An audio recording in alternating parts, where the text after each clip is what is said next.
The room was eerily silent, except for the steady beep of the heart monitor. James Holloway, a self-made millionaire, lay motionless in a hospital bed, his once commanding presence now reduced to a fragile shell. The man who had built an empire from nothing, who had faced boardroom battles with ruthless precision, was now in a coma, his fate hanging in the balance. Outside the hospital room, whispers floated through the corridors. "What happens now?" a nurse murmured. "Who will take care of his son?" another asked.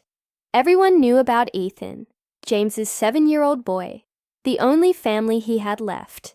His mother had passed away years ago, and James had always been too busy running his empire to build close relationships. Now, with his father unconscious, Ethan was left alone, vulnerable in a world that had never been kind to those without power. But fate had a way of bringing unexpected people together. Just when it seemed like Ethan had no one, a woman stepped forward, a stranger no one had ever seen before. She wasn't from James's world of luxury and influence. Her name was Olivia Carter, a nurse's aide with a quiet strength that made her stand out in a crowd. Olivia had no wealth, no connections, and no reason to be there. But something about Ethan's loneliness pulled at her heart. When she first appeared at the hospital, people barely noticed her. Dressed in simple clothes, with warm brown eyes and a gentle voice, Olivia wasn't the kind of person who demanded attention. But when she sat beside Ethan, offering him comfort, it was impossible to ignore the kindness in her actions. At first, the people around them dismissed her. "Why is she even bothering?" some whispered. "She's got nothing to do with this." Others smirked, finding it amusing that a woman like Olivia, a black woman from a working-class background, would care for the son of a millionaire who had spent his life in a world so different from hers. But Olivia didn't care what they thought. She saw Ethan for what he was, a scared little boy who had lost the only parent he had ever known. He needed someone, not because of money or status, but because he was a child who deserved love and care. So, she stayed by his side, reading him bedtime stories in the hospital waiting room, holding his hand when he cried, and shielding him from the cold indifference of the world that saw him only as an extension of his father's wealth. Ethan at first was hesitant. He wasn't used to warmth from strangers. His father had always been distant, loving in his own way but never present. But Olivia's kindness was different. It was patient, it was unwavering, and slowly he began to trust her. The hospital staff noticed the bond forming between them. Some were touched by Olivia's kindness, but others scoffed. "She's just looking for attention," a doctor remarked. "Or maybe she's after something else." Rumors began to spread. Some speculated that Olivia had ulterior motives. "Maybe she wants money," someone suggested. "Maybe she's hoping the Holloway estate will reward her." The idea of a woman like Olivia being involved in the life of a millionaire's son was, to them, absurd. But Olivia ignored the gossip. She had her own struggles, her own life outside the walls of that hospital, but she never once thought of walking away from Ethan, even when the nurses subtly suggested she didn't belong, even when strangers laughed at the idea of a woman like her taking responsibility for a child who wasn't hers. She remained. Days turned into weeks. James remained unconscious, his condition uncertain. The business world buzzed with speculation. Who would inherit his fortune? Who would take control of his company? But in that small hospital room, where a little boy clung to the only source of warmth he had, none of that mattered. One evening, as Olivia was tucking Ethan into the stiff hospital cot that had become his bed, he looked up at her with wide, tired eyes. "Will my dad wake up?" he asked, his voice barely above a whisper. Olivia hesitated, not knowing what to say. She wanted to promise him that everything would be fine, that his father would wake up, that life would go back to normal. But she couldn't lie. So instead, she squeezed his small hand and whispered, "I don't know, sweetheart, but I'll be here with you, no matter what." Ethan nodded, his grip tightening. But outside the room, the whispers continued. And then, one night, something happened that no one expected. The hospital lights flickered dimly as Olivia sat by Ethan's side, gently running her fingers through his soft brown hair. The little boy had finally fallen asleep, his face pressed against her arm, his tiny hands gripping her sleeve as if afraid she would disappear. The weight of his trust settled deep in Olivia's heart. She had never expected to become this attached, but every tear he shed, every time he reached for her, she knew she couldn't walk away. But outside that small moment of peace, the world was restless. James Holloway's company, Holloway Enterprises, was in turmoil. With its CEO in a coma and no immediate heir capable of taking control, the boardroom was filled with tension. Investors were anxious, competitors were circling like vultures, and those closest to James were already eyeing his fortune. Among them was Victor Langley, James's longtime business partner, a man known for his sharp mind and even sharper ambition. Victor had always played the loyal second in command. But now, with James unable to lead, Victor saw an opportunity, one that could change everything. He wasn't the only one. Catherine Holloway, James's estranged sister, had suddenly resurfaced. After years of silence, she had never been part of James's success, never cared for his wealth, until now. Whispers spread that she was preparing to challenge James's will, claiming that Ethan was too young to inherit anything, and that she, as his aunt, should take control of everything. None of this should have mattered to Olivia. She wasn't family. She wasn't part of their world. And yet, she had become the only person standing between Ethan and the chaos that was about to unfold.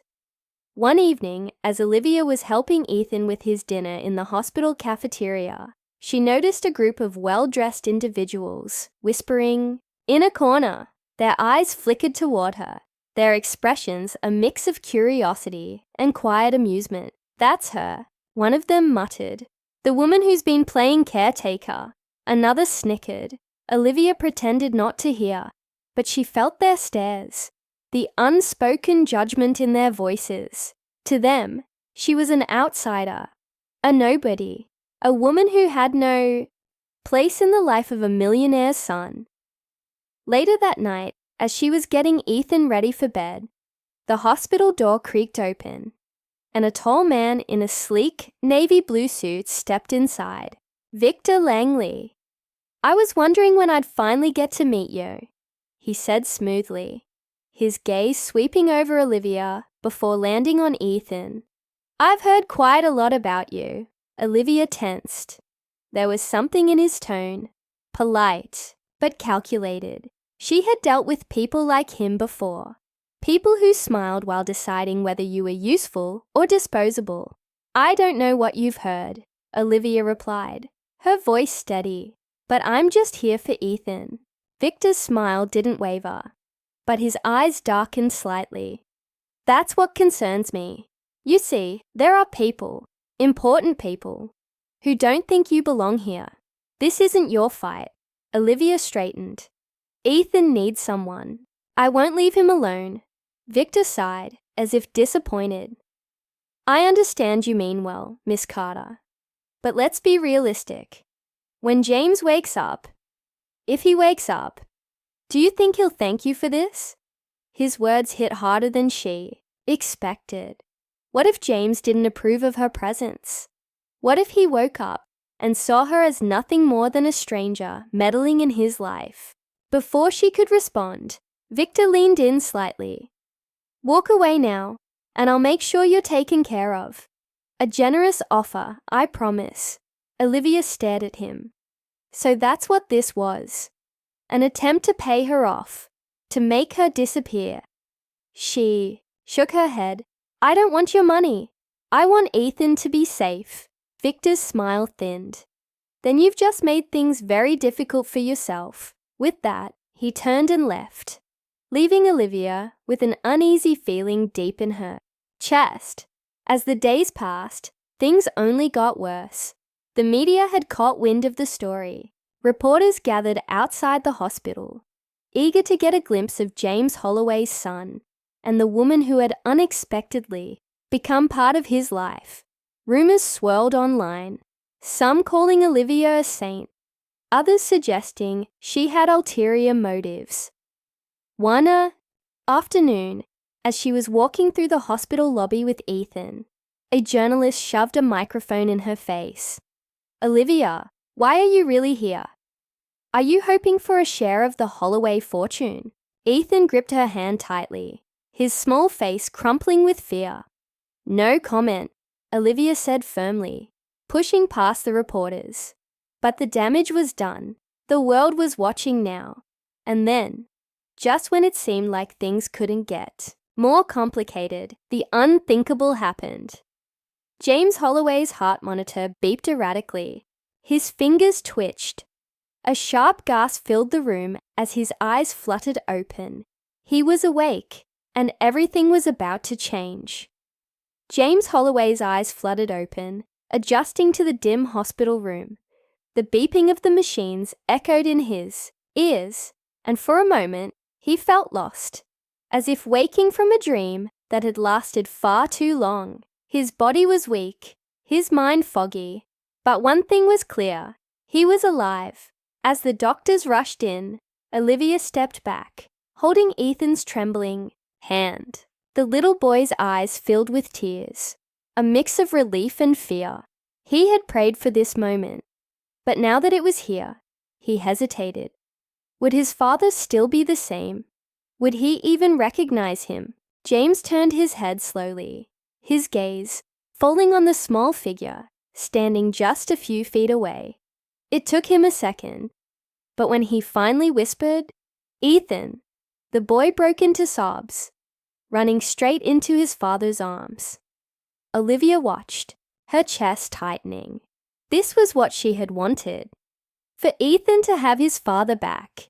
And yet, a part of her knew this also meant her time with him was coming to an end. As the doctors continued their tests, the news of James waking up spread like wildfire. Within hours, his hospital room became a battlefield of visitors, lawyers, board members, journalists, and of course, Victor Langley.